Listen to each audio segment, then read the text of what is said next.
The role of the police officer serves to maintain law and order in local areas by protecting members of the public. However, this officer did anything but that. He used his authority to falsely arrest an innocent girl and committed a heinous crime. This happened on the 3rd of March 2021 in Clapham area of South London. Sarah Everard, a 33-year-old marketing executive, visited a friend and had dinner together.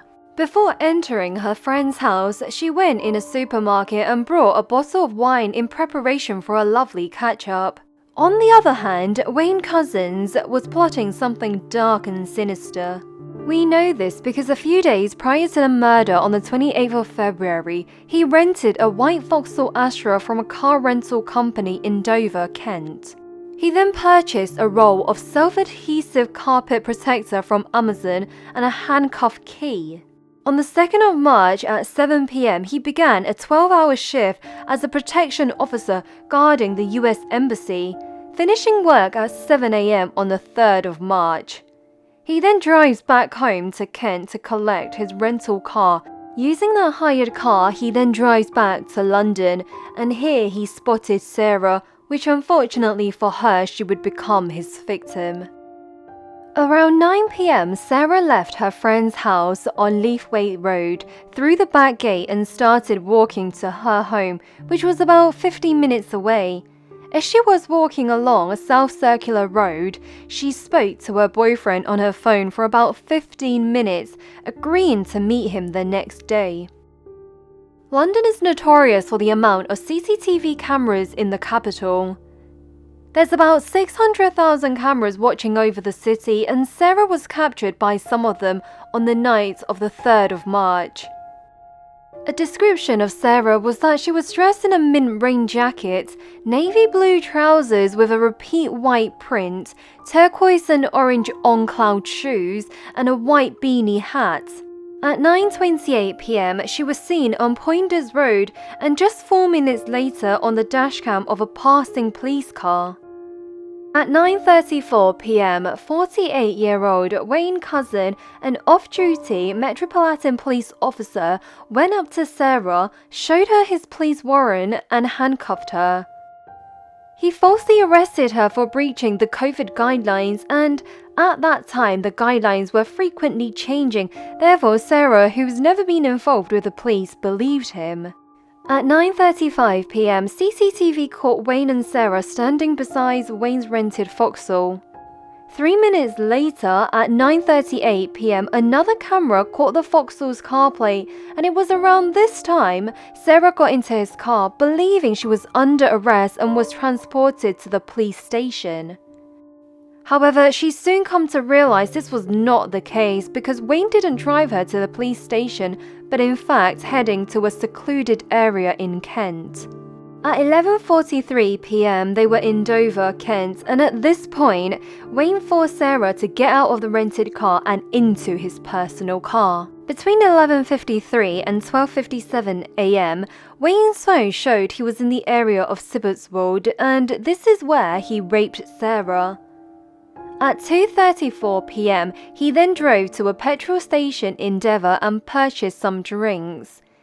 It was believed before entering the station he had strangled her with his police belt. Later that day, Sarah's boyfriend became concerned when Sarah failed to show up. He sensed something was not right and reported her missing to the police at 8:10 on the 4th of March. The police was working hard to locate her, and her case was escalated to the Specialist Crime Unit. Subsequently, they looked at the CCTV placed on the path she may have crossed for clues. On the other hand, Wayne returned the hired car on the 4th of March. Using his personal car, he drove to Sandwich, Kent, in which he disposed Sarah's mobile phone in the river. After 11 a.m, Wayne went to a petrol station in Whitfield and brought 5 litres of petrol. He then drove to Hodswood, where he used the petrol to burn Sarah's body inside of a refrigerator. The next day, on the 5th of March, at 8:16 in the morning, he went into Costco Coffee and brought himself a hot drink and tart. Then in the afternoon, he went into B&Q and purchased 2 large builder's bags before returning to Hode's Wood again. Using one of the bags, he filled it with Sarah's remains and disposed it in a stream. Having committed such heinous crimes, the murder of Sarah didn't affect him much because later on he would call the vet for an appointment as he was concerned his dog was suffering from separation anxiety. Yeah, I was wondering if I could book my dog in for the vet so I can have a discussion about her issues, please. We think she's suffering from separation anxiety. Not only this, but shortly after the murder of Sarah, Wayne decided to take his family for a family outing, and this was to Hode's Wood, where he hid Sarah's body. On the 8th of March, he decided to call in sick for work. As the news of the case spread, London residents checked their CCTV to see if they have captured Sarah on it. A few residents submitted footage with Sarah on it, allowing the police to track down the person responsible for her disappearance. On the 9th of March, the Kent police arrived at Wayne's home at 5:54 p.m. and they arrested him at 7:50 p.m. 40 minutes before he was arrested, Wayne had actually tried to wipe the data from his phone. The police interviewed Wayne and showed him a picture of Sarah. He initially said he doesn't recognize her.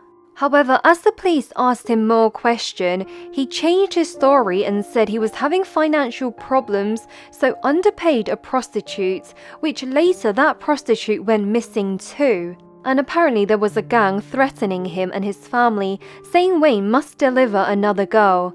In this interview, we can see he's trying hard to push the blame on someone else and making up all these lies as the conversation progressed. I need to find her. Tell me everything you know that you'll help me. There was a white Sprinter van. They was between sort of Lenham, Maidstone area that I dropped her off. I still don't know. I don't know. I just parked my car up, and then the van come up behind me, flashed me, and they all jumped out, and then they took this girl. They said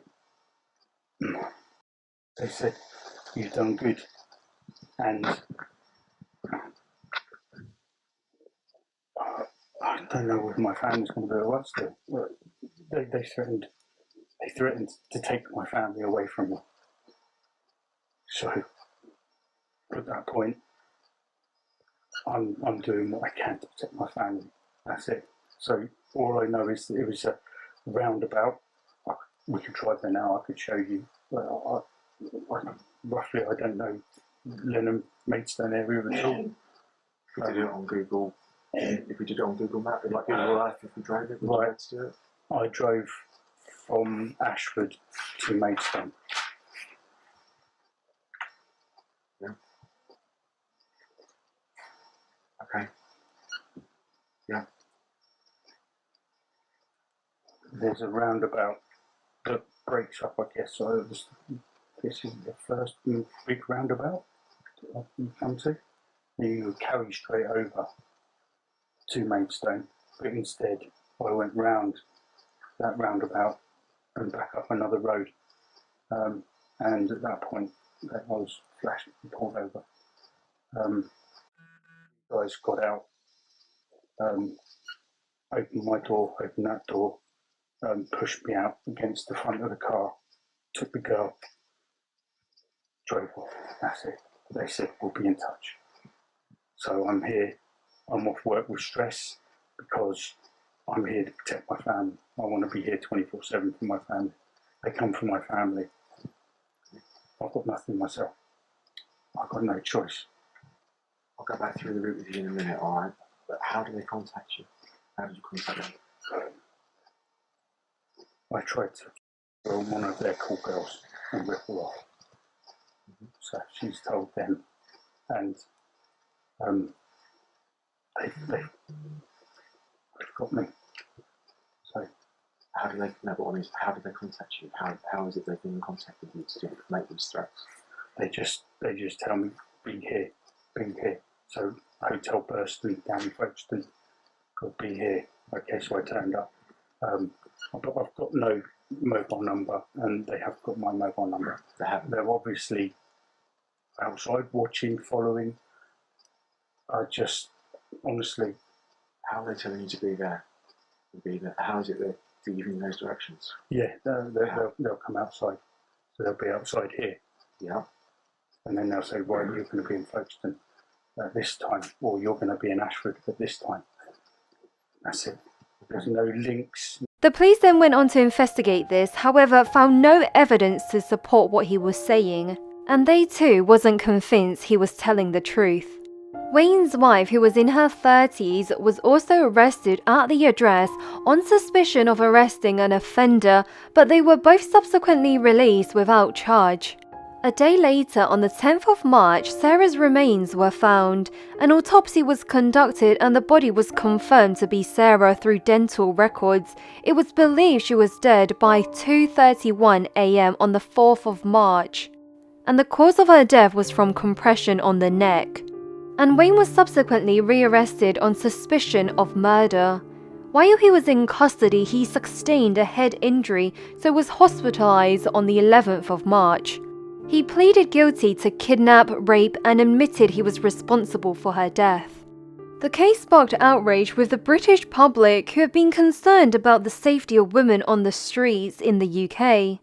People across the country lit candles for Sarah. Online users uploaded posts on social medias to raise awareness of violence against women. Thank you so much for watching. Please do consider subscribing. Click here to watch another video, and please do stay safe and stay alert out there, and I'll see you in the next one. Bye for now.